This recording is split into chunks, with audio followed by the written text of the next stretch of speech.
Acá tenemos dos libros muy diferentes sobre la misma época. Este libro hecho por el Centro Nacional de Memoria Histórica en el año 2022, antes de que Iván Duque Márquez dejara la Casa de Nariño.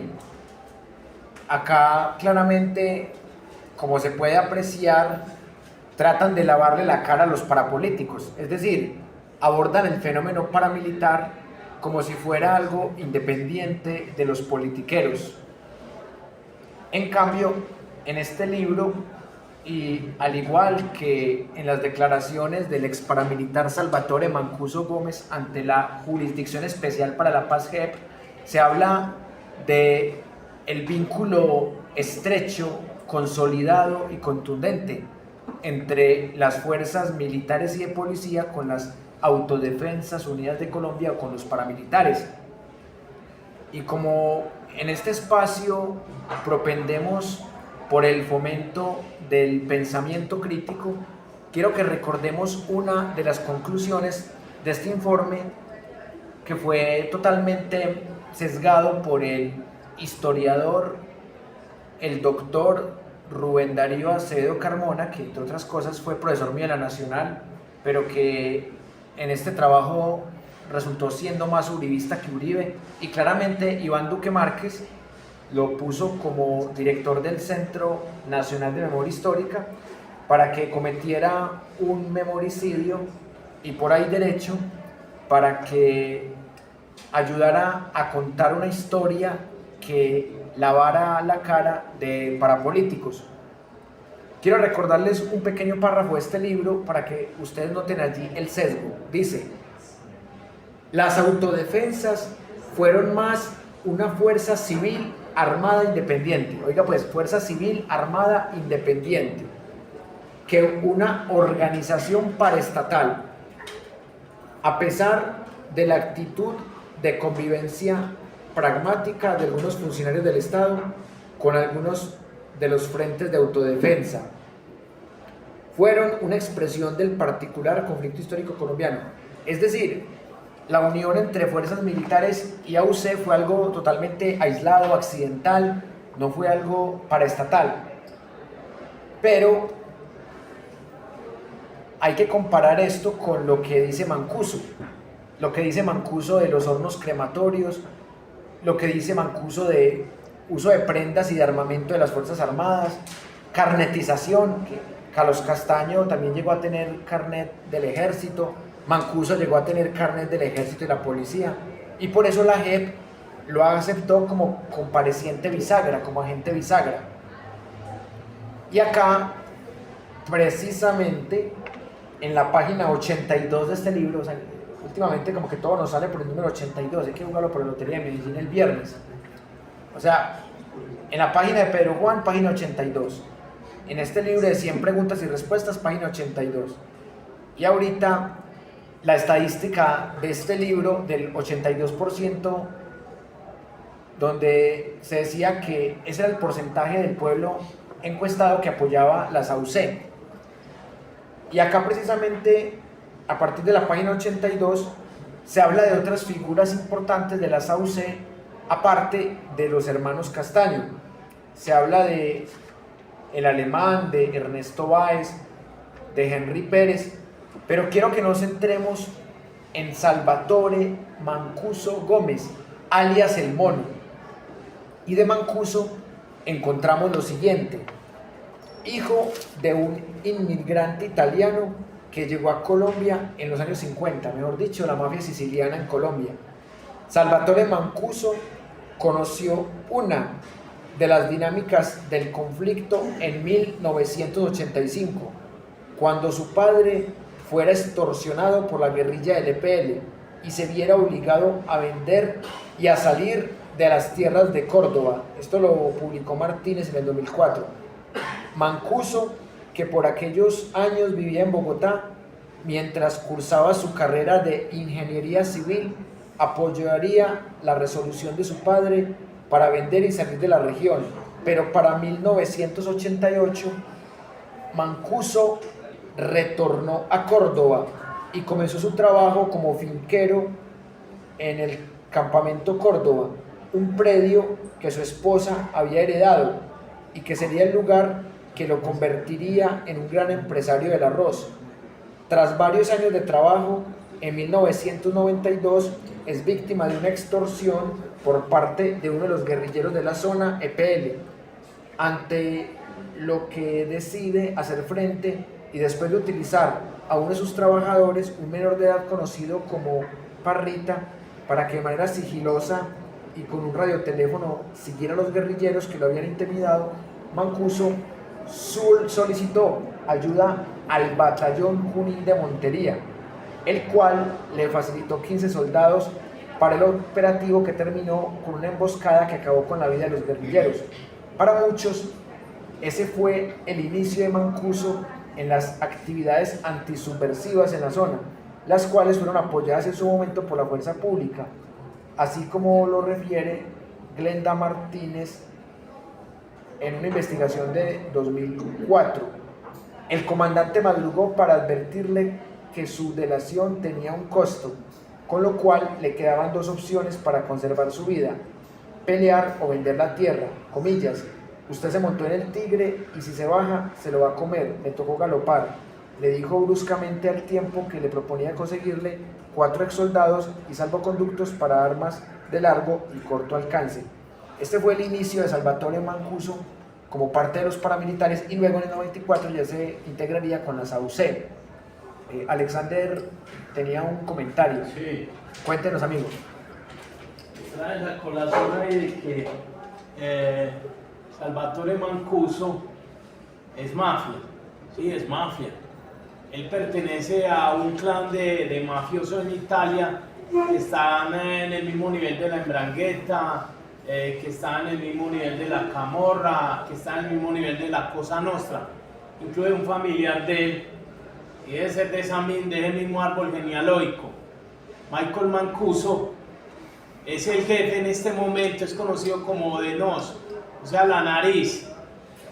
Es referenciado por los organismos de inteligencia del Estado americano como el jefe de la familia Bonanno, una de las 5 familias más poderosas de la mafia en Nueva York. No es un secreto que Salvatore Mancuso es un mafioso, no solo él, sino toda su estirpe, porque no olvidemos de que es de origen italiano. Verlo como un paramilitar es un sesgo, claro, lo fue, pero antes que eso es un mafioso. Exactamente, y por eso Salvatore Mancuso tiene unos códigos propios de la mafia siciliana.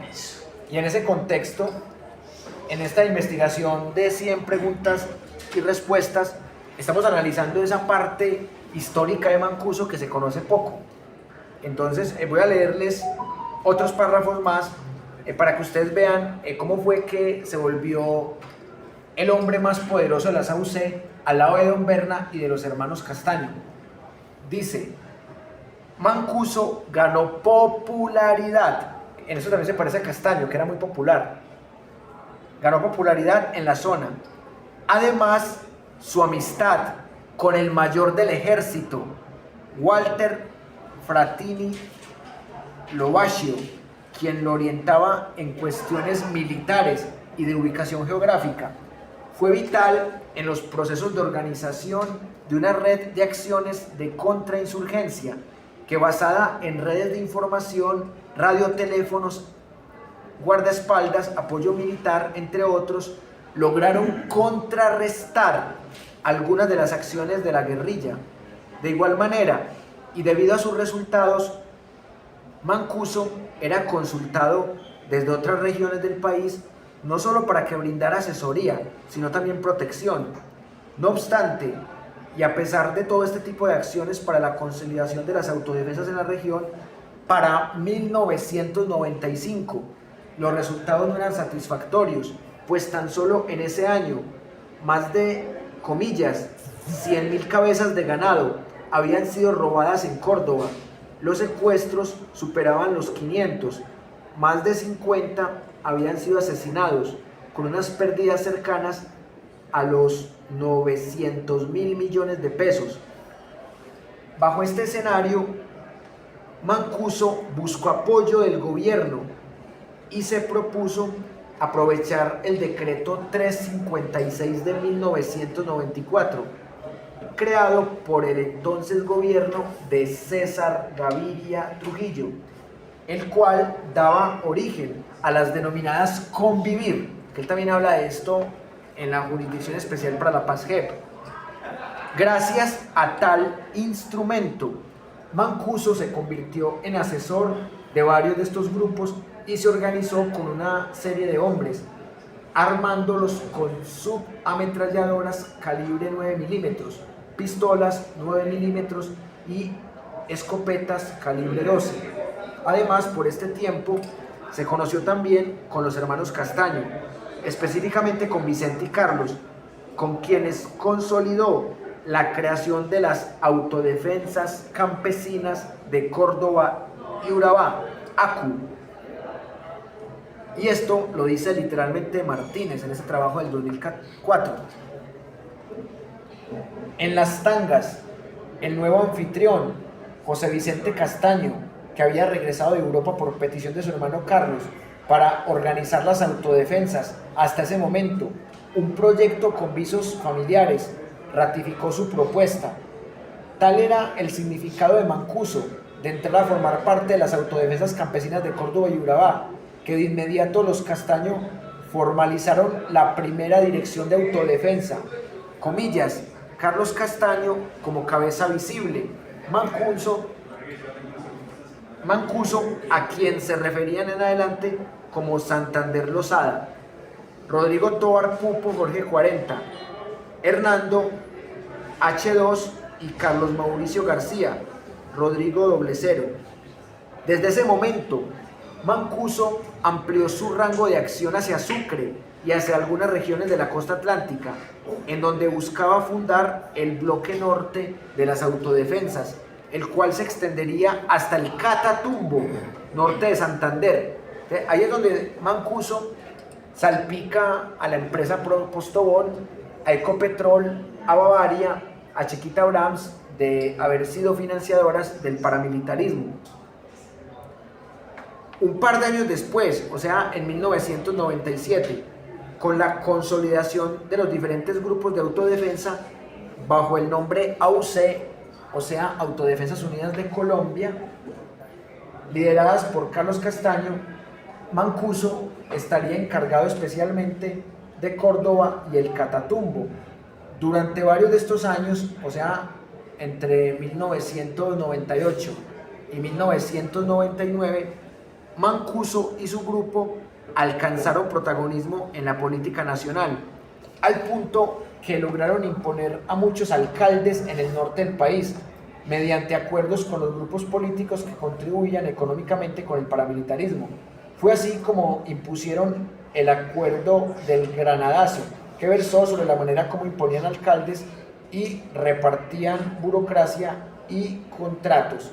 Acá quiero que recordemos el caso del magnicidio al alcalde del Roble Sucre por parte del parapolítico gobernador de Sucre, Salvador Aranazús, que luego fue premiado por Uribe en la embajada chilena. Mancuso dijo ante la Jurisdicción Especial para la Paz JEP que gracias a que el gobierno de Uribe le quitó la protección, lo dimos de baja o acabamos con su vida. Y acá se ve claramente que Uribe tiene que ver en este magnicidio. Cuando analizamos las revistas de Pedro Juan Moreno Villa, también tocamos el tema de alias La Gata, alias El Gato, y del supuesto atentado que le hicieron a alias El Gato, en donde acabaron con la vida del último testigo que quedaba del caso de Eduardo Díaz, un testigo conocido como el ex paramilitar el Chino Anaya, y solamente en 21 años han acabado con la vida de 21 testigos, es decir, acaban con la vida de un testigo por año solo para tapar a los verdaderos intelectuales del magnicidio contra el alcalde del Roble Sucre. Y también la Procuraduría lo había inhabilitado en ese contexto, y ahí está implicada la señora Tatiana del Carmen Moreno Chet, una señora que conoce muy bien aquí nuestro amigo presente, sí, Alex X o Alexander Obregón Rentería. Cuéntenos un poco esa señora Tatiana del Carmen y el tema de Eudaldo Díaz. A ver, Tatiana del Carmen Moreno Che lleva enquistada en la Procuraduría General de la Nación, inclusive por ahí le dieron una palomita. Fue el premio que le entregaron por haber inhabilitado a Eudaldo Tito León Díaz Salgado. Le quitaron su guardia pretoriana, lo secuestran, torturan y finalmente lo asesinan. Esta señora es un ser humano deleznable, como funcionaria pública, repito, lleva más de 30 años enquistada en la Procuraduría General de la Nación. Esta señora es la culpable que en este momento estén en la impunidad más de 50 gendarmes, 50 policías. Lo paradójico y lo que llama poderosamente la atención es que es un ser humano con alta formación académica y se dio a la tarea de crear un entuerto, de crear un remiendo, una colcha de retazos que adolece mucho del supuesto profesionalismo que tiene esta señora. Ella ha sido salpicada por Salvador Arana. Salvador Arana confesó en la JEP que quien le dio la orden para asesinar al señor alcalde del Roble, Eudaldo Tito León Díaz Salgado, fue el presidente Álvaro Uribe Vélez, que le dijo: no haga lo que si esto se calienta, yo lo envío para una embajada, y así fue, lo envió a la embajada de Chile. Y al coronel de la policía que también participó en esto también le dieron un premio. Y a Tatiana del Carmen Moreno Che, el premio que le entregó a Álvaro Uribe Vélez y sus acciones criminales, fue darle una palomita en la Corte Suprema de Justicia. La señora es una delincuente. En este momento ahí la tenemos atrapada en su propia letrina. Verbigracia es una forada. Esperemos que pueda pasar en los próximos días. Pero es un delincuente. Es un delincuente que está enquistada en la Procuraduría General de la Nación, repito, por tercera vez, pero tiene un saldo en rojo con la familia del señor Eudaldo Tito León Díaz Salgado, con la sociedad colombiana y con su conciencia, aunque creo que en esta última instancia esa señora conciencia no tiene. Excelente aporte. Y ya para redondear este tema de Salvatore Mancuso Gómez, voy a compartirles su participación en diferentes pactos parapolíticos, como forma de refutar la falsa idea que se escribió en este libro publicado por el Centro Nacional de Memoria Histórica cuando estaba el uribista director Rubén Darío Acevedo Carmona, puesto allí por Iván Duque Márquez. Entonces acá también se habla de cómo Mancuso no solamente estaba patrocinado por robos a Ecopetrol, por Postobón, por Bavaria, por Chiquita Brahms, sino que ellos también estaban patrocinados por grandes hacendados, politiqueros, y para eso eran los pactos, como el pacto de Ralito, para establecer esos vínculos estrechos de parapolítica, esos vínculos con las fuerzas militares y de policía, y que esto realmente fue estructural, esto no fue algo aislado como lo pretende falsamente decir este libro.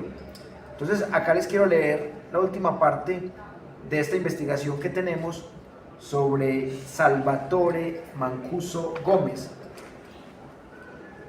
Dice así: Mancuso aseguró, comillas, manejé 25 de los 28 municipios de Córdoba. Los otros 3 eran de Don Berna y el Alemán. Esto lo dijo Salvatore Mancuso a la revista Semana en el año 2007. Bueno, cuando la revista Semana tenía algo de dignidad, antes de que la compraran los Gilinski, porque hasta la época que estaban Ariel Ávila Martínez, Daniel Coronel y María Jimena Duzán, pues la revista Semana tenía algo todavía de investigación. Pero ¿se imaginan ustedes el poder regional que tenía Salvatore Mancuso Gómez y la importancia que tiene lo que ha declarado en la JEP, teniendo en cuenta que el tipo manejaba 25 de los 28 municipios de Córdoba y los otros 3 los manejaban Don Berna y alias el Alemán? Pero con la entrada del nuevo milenio y bajo el proceso de la falsa desmovilización promovido desde 2002 por el entonces presidente Álvaro Uribe, se firmó el pacto o el acuerdo de Ralito Córdoba en diciembre del mismo año. Y es en ese marco en el que Mancuso, gracias a un salvoconducto expedido por la presidencia, ojo, fue invitado junto con Ernesto Báez y Ramón Izaza al Congreso de la República el 28 de julio de 2004. Esto no solamente lo publica el señor Abad en 2004, sino que también está el video en internet, ya se los voy a poner, en donde pronunció un discurso en el que justificó la aparición de las autodefensas en el país, habló del proceso de desmovilización del paramilitarismo e increpó a muchos de los congresistas al acusarlos de beneficiarios del papel de las autodefensas en muchas regiones. Bueno, como lo prometido es deuda, vamos a escuchar la intervención magistral de Salvatore Mancuso Gómez en el Honorable Congreso de la República de Colombia, cuando fue aplaudido. Alex, fue aplaudido por los mismos congresistas parapolíticos que ahora le dicen mentiroso y que calumnia al doctor Uribe. Alex, ¿qué piensas de esto, pues? Wilmer, estudiantes, lo que produce calor, frío y esa mojada de cuco o de nagua, es que ahora todos esos esbirros que tiene Álvaro Uribe, inclusive el mismo Álvaro Uribe Vélez, salen ante medios de comunicación tradicionales a dejar a este señor, claro, el tipo es un criminal. De los colombianos.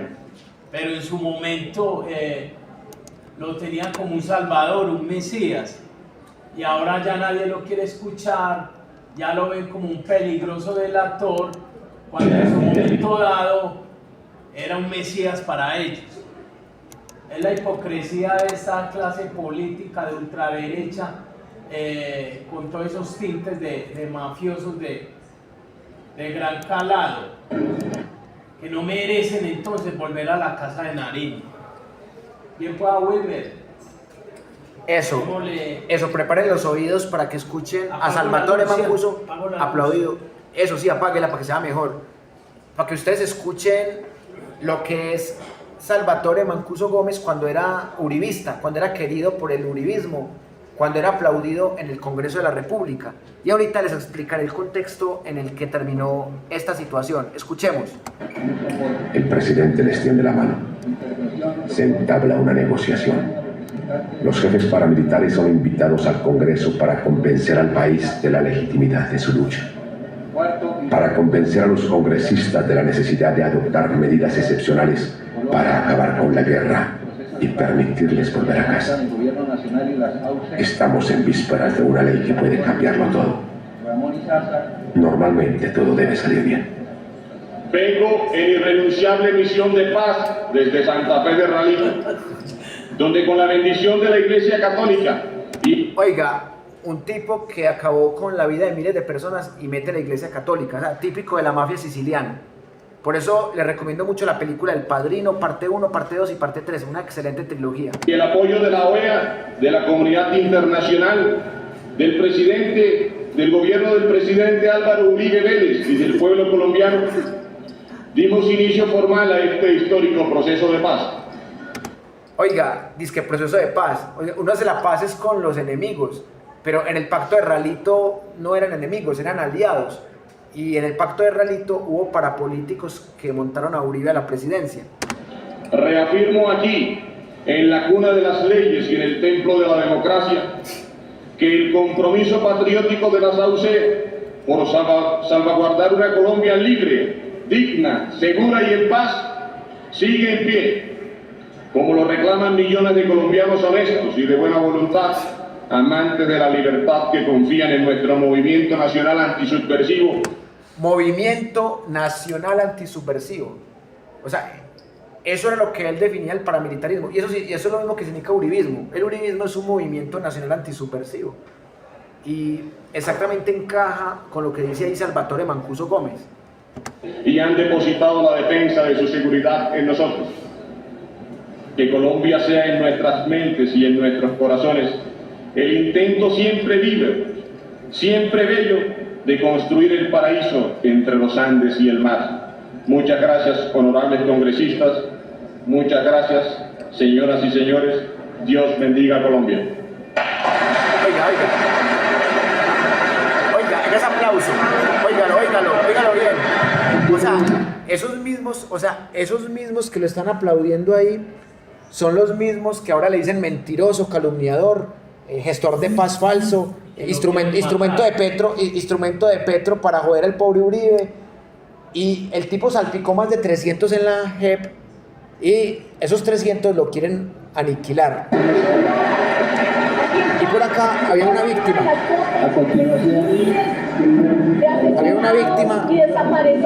Había una víctima que estaba gritando, indignada porque lo habían aplaudido y lo habían invitado y la ignoraron. Mire cómo la ignoraron. De los crímenes de militares y paramilitares. Víctimas de los crímenes de militares y paramilitares. Mire cómo ella. Y tiene una fotografía. Una foto De Cepeda. de Cepeda. Ajá. Bueno, sería bueno preguntarle al congresista Iván Cepeda quién es ella y qué pasó con ella. Debe ser una familiar. Sí. A las leyes de perdón y olvido del Estado creador del paramilitarismo responde por los crímenes. Estado creador del paramilitarismo. Bueno, y mire que no la dejaron hablar. Ahí se acaba el video. Y ese fue Salvatore Mancuso aplaudido en el Congreso. O sea, cuando uno dice que lo aplaudieron no es exagerando, es verdad, ustedes lo acaban de comprobar. ¿Y cómo termina esto aquí? Esta novela, después de que fue invitado al Congreso por la presidencia junto con Ernesto Báez y Ramón Izaza. Tras estos acontecimientos y con la Ley de Justicia y Paz en proceso de aprobación, Salvatore Mancuso se desmovilizó en diciembre de 2005, pero años después, 2008, fue extraditado a los Estados Unidos de América, acusado de continuar delinquiendo desde la cárcel.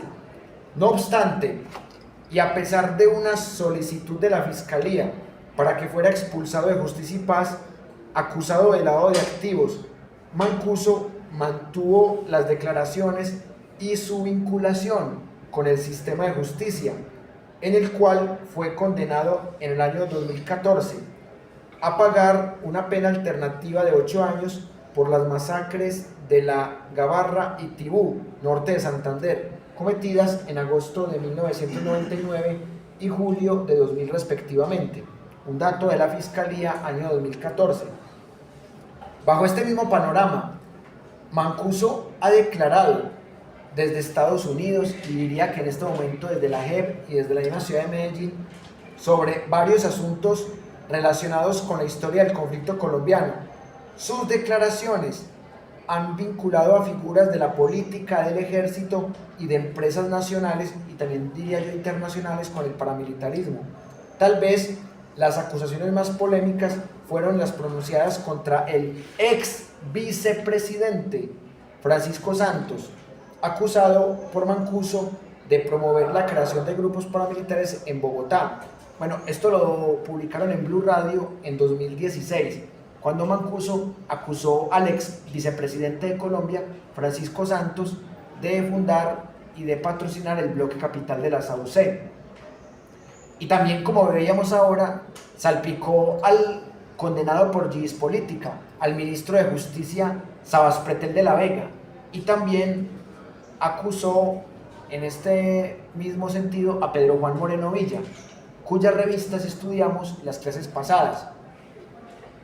De igual manera, Mancuso acusó a empresas como Postobón, Bavaria, Fedegan, ahí faltó Ecopetrol, Chiquita Brahms, de nexos y de financiación a grupos paramilitares en diferentes zonas del país. Esto lo publicó el diario El Tiempo en el 2015. O sea que, Alex y gente, la primera vez que Mancuso salpicó esas empresas no fue en la JEP. Ella las había salpicado estando en extradición en Estados Unidos. Y el diario El Tiempo publicó un artículo sobre este tema en el 2015. Finalmente, en cuanto a sus posiciones frente a varios temas relacionados con el conflicto y el accionar del paramilitarismo, Mancuso respondió Entonces acá él empieza a explicar lo que él piensa de gran cantidad de temas muy importantes para entender fenómenos como la parapolítica. Sobre el tema de la intención del paramilitarismo, Mancuso respondió: nosotros hemos empuñado unas armas, no para implantar una ideología o para matar a todo aquel que piense diferente a nosotros. Empuñamos un fusil por una sencilla razón: nos estaba agrediendo la guerrilla, estaba matando millones de colombianos. Bueno, aquí está exagerando, y el Estado no asumió la responsabilidad que le correspondía. Cuando el Estado no cumple con la función que le corresponde, pues nos toca defenderla, y es muy sencillo, se llama legítima defensa. Sobre las acciones atroces del paramilitarismo y sobre crímenes de lesa humanidad, Salvatore Mancuso dijo lo siguiente: desafortunadamente la guerrilla muestra las incursiones de nosotros como acciones contra campesinos y civiles indefensos, pero debe entender algo muy importante: el que por ejemplo yo esté de civil no me hace civil. Yo soy el comandante y responsable, espacio y responsable de un movimiento de autodefensa. Entonces, cuando nosotros ingresamos a un campamento guerrillero que está en las afueras de un pueblo, también ingresamos al pueblo porque sabemos que allí viven los comandantes y están de civil. Desafortunadamente, cuando lo vamos a capturar y hay fuego cruzado, tristemente cae gente inocente. Bueno, en esa entrevista de Darío Arizmendi, Carlos Castaño también tocó este tema de los guerrilleros de civil, pero pareciera que algunos comandantes de Álvaro Uribe, como Mario Montoya Uribe, como Publio Hernán Mejía Gutiérrez, se tomaron muy a pecho esto de los guerrilleros de civil. Y también lo que decía Narváez, el que estudiamos cuando hablamos del magnicidio a Jaime Garzón. Narváez le decía a Salvatore Mancuso Gómez y a Carlos Castaño Gil que eran más peligrosos los guerrilleros de civil que los guerrilleros armados y con camuflado. Y a esto se refería a los defensores de derechos humanos de izquierda. O sea, para Narváez, Jaime Garzón era guerrillero. Ahí inventan que era el ELN y le inventan el apelativo de alias Heidi. También inventan que Iván Cepeda era guerrillero, que Robledo era guerrillero, que Petro seguía siendo guerrillero, y así crean un macartismo. Sobre el tema del narcotráfico, Salvatore Mancuso dijo lo siguiente: el narcotráfico ha penetrado todas las esferas de este país y nosotros no hemos sido la excepción a esa penetración. Nosotros cobramos un impuesto a las economías que existen en las diferentes regiones y desafortunadamente nuestro país tiene una economía arraigada en las zonas cocaleras. Nuestra mayor presencia está en las zonas cocaleras. Aproximadamente el 70% de nuestras tropas están en regiones en donde existe el narcotráfico y, lógicamente, nos toca recurrir a cobrar un impuesto en esas zonas cocaleras. Nuestros estatutos prohíben que nuestros comandantes se vinculen directamente a procesos de narcotráfico, o sea que don Berna violaba eso. El único eslabón que está permitido es el del cobro al gramaje en las zonas cocaleras. Aquí el que haya sido narcotraficante y se presente a las autodefensas como uno de sus miembros tendrá que responder por sus procesos de narcotráfico. Si está utilizando las autodefensas con fines de narcotráfico, tendrá que responder ante la justicia del país y de los países que lo requieran. Pero eso le pasó a don Berna. Pero Wilmer, Sí. Los hermanos Castaño, en su génesis criminal, eran trabajadores del cartel de Medellín. Exactamente, sicarios. Eran trabajadores de Pablo Escobar. Así es. Inclusive hay anécdotas pues, en el submundo de Lampa que Pablo quería eliminarlos. Pero ellos de forma muy astuta, cada vez que los citaba 3 y se presentaba solo 1. Siempre fueron narcotraficantes. Que Castaño, en esa doble moral sangrienta que maneja, manifestase que no, que cualquier miembro de la autodefensa que se descubriera que tenía vínculos con el narcotráfico terminaba siendo juzgado, ¿no? Todos eran narcotraficantes. Ellos jamás pueden manifestar un asunto contrario a la verdad. Mancuso es narcotraficante, don Berna era narcotraficante, todos ellos y los que en ese momento no tenían como un vínculo muy estrecho con las AUC, compraron esas membresías, compraron esas franquicias para que les diera con el carácter de paramilitar, pero en realidad eran narcotraficantes, eran y lo son. Les convenía decir que eran paramilitares y no narcos, En ese momento. para que Estados Unidos no los extraditara, para poder presentarse como actores políticos. Mire que la guerrilla de las FARC también utilizó la misma estrategia. Es decir, no, nosotros solamente les cobramos impuestos desde 1982, pero nosotros no somos narcos. O sea, a ellos les conviene que los vean como actores políticos y no como narcoparamilitares o narcoguerrilleros. Y a propósito de este tema de Mancuso como agente bisagra y relaciones con la fuerza pública, Mancuso dijo lo siguiente: ojo con esto, gente, fui adoctrinado por el ejército y la policía, tuve carné del B2, entraba a la brigada sin que me requisaran, entraba como lo hacían los comandantes, me abrían la puerta. Fue Carlos Castaño quien en el 95 me contó que se había reunido con la cúpula militar y que le pidieron fortalecer a las Autodefensas Unidas de Colombia UC en el norte del país, que iban a colocar comandantes de policía, directores seccionales de fiscalía afines a la ideología paramilitar. Sin la acción o omisión del Estado no habríamos podido crecer como crecimos. Esto también lo publicó el diario El Tiempo en el año 2014 y esto lo ratificó Salvatore Mancuso el año pasado en las audiencias de mayo ante la Jurisdicción Especial para la Paz JEP.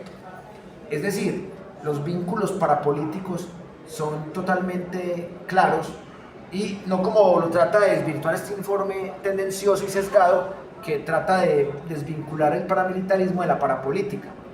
Y por último, ante la pregunta de la injerencia en la política o más bien en la politiquería de las AUC, Mancuso responde lo siguiente: nuestra participación en política no es directa, no estamos imponiendo candidatos, puede que uno que otro comandante esté imponiendo candidatos, pero no es una política que se imparta desde aquí. Nosotros les hemos dicho a los campesinos que participen en la elección de sus gobernantes, pero desafortunadamente la política ha estado manejada por una clase política tradicional que está muy corrompida y no hace presencia sino en las épocas electorales o de elecciones. Nosotros les decimos a los campesinos que tienen que aprender a elegir a las personas que de verdad les puedan ayudar a resolver sus problemas. Al comienzo eso causó malestar dentro de la clase política tradicional. No hay vetos a candidatos, solo en casos en que hay alguien que sea muy corrupto. En esos casos sí incidimos y le decimos a la persona que es mejor que no participe. Y ahí pues termina el informe del libro nuestro de 100 preguntas y respuestas para comprender el conflicto colombiano sobre Salvatore Mancuso Gómez. Hemos llegado al momento de las conclusiones y tengo un par de conclusiones para compartir con ustedes. La primera, que definitivamente el fenómeno paramilitar tocó todas las esferas del poder, el Congreso, la Fiscalía, también elementos de las Cortes, la Procuraduría, la Presidencia, obviamente el DAS como parte de la Presidencia, los medios masivos de desinformación, como pasa con el tema de la amistad con Claudia Gorizati, las empresas multinacionales como Chiquita Brands, las empresas nacionales como Postobón, también están empresas que son multinacionales pero que parecían nacionales porque llevan mucho tiempo en el país como Bavaria, empresas del Estado como Ecopetrol, se robaron el dinero de Ecopetrol para financiar AUC y por eso tuvimos un proyecto narco-paramilitar con el uribismo. Y la última conclusión, hay que seguir en este proceso de pensamiento crítico comparando fuentes. Comparamos este libro uribista con este libro que no es uribista y ahí podemos encontrar un ejercicio de pensamiento crítico de la historia. Y solo así se construye, como hemos dicho tantas veces, una sociedad más democrática en lo político, más incluyente en lo social, más equitativa en lo económico y más sostenible en lo ambiental.